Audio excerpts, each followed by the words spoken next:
at speed. It'll be 10 seconds here.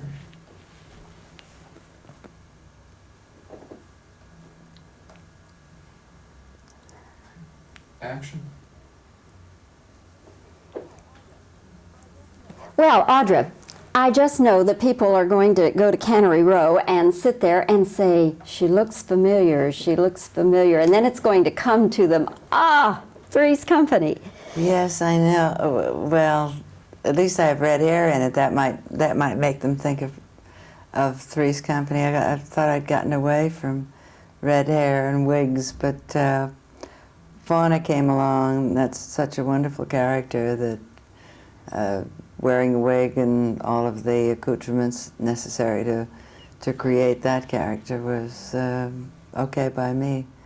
Did the role Helen Roper have anything to do with your getting this role? Oh no, it almost kept me from getting it because David Ward saw some tape of Helen Roper and said she's not right at all.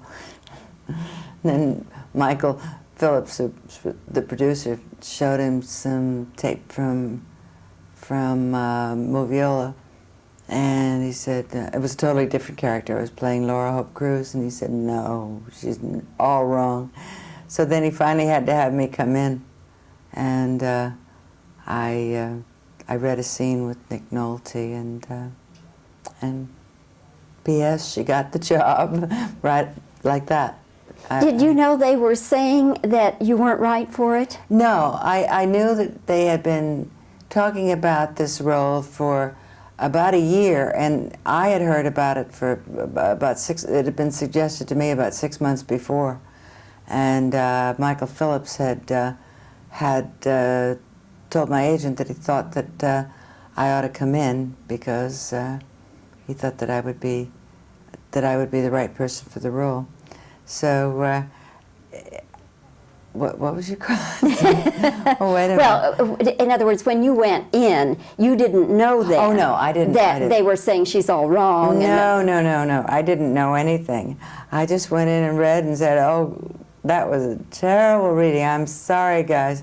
Good luck on the movie, but I had jet lag. I just flown in from New York, and I thought I was terrible, but they had been looking for a year and couldn't find, just somebody that just had the right, I guess it's the same, I had the right interpretation for David. He wrote the screenplay, and there's a beautiful screenplay.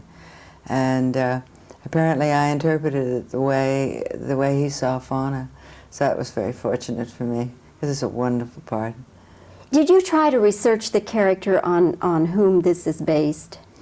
I did, but I didn't use it because this Steinbeck, even though he used the characters that he knew, he fantasized them so much, and they became totally different characters from the ones that actually existed.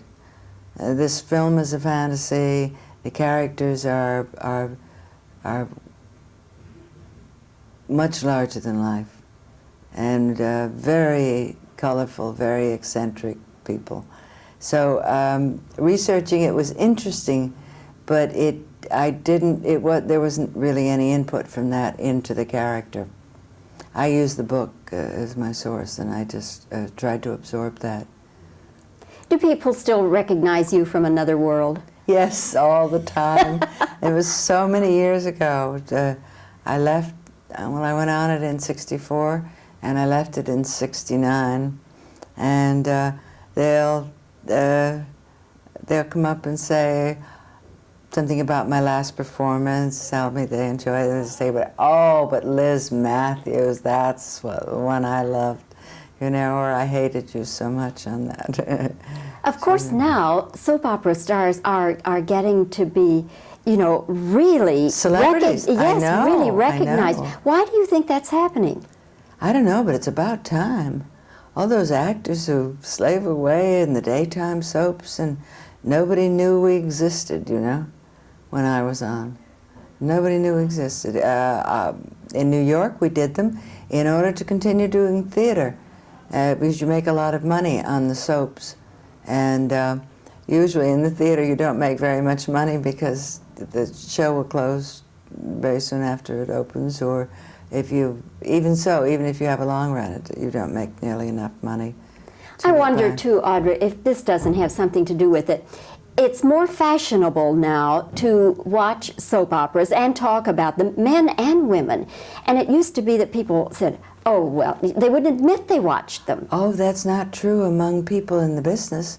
When I was doing Liz Matthews, I remember I was working down at NBC in Brooklyn, and the two stages were side by side, the one where they do all of the musicals, and half the people who would come down, all these big musical stars, like I remember Leslie Uggams and Mary Costa, loads of people would say, I watch you, I never miss the show.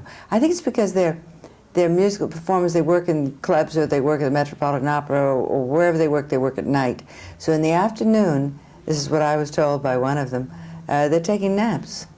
And they lie down to rest, and they turn on the soap, and they become addicted very quickly. Tallulah Bankhead was a huge fan.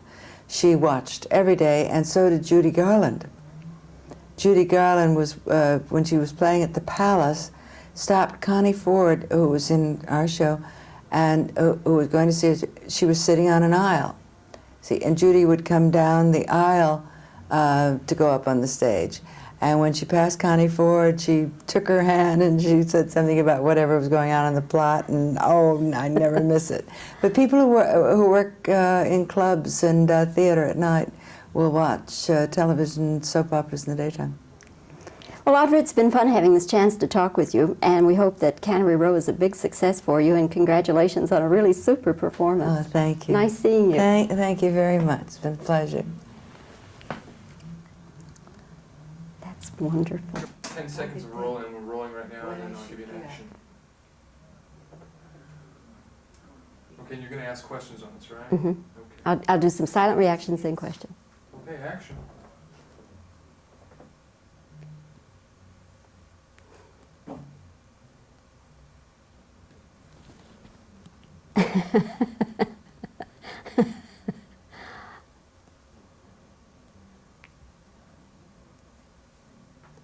Okay, questions. Did you research this character and try to base it on the real person?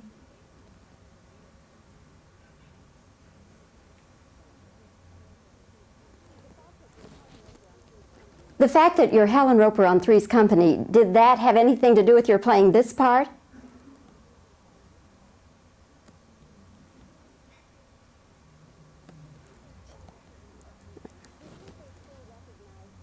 Do people still recognize you from another world?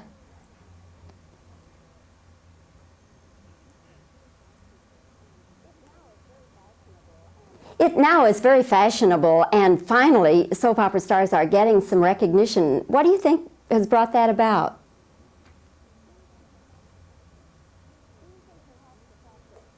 Do you think perhaps the fact that people wouldn't admit they watched soap operas kept them from getting recognition until now?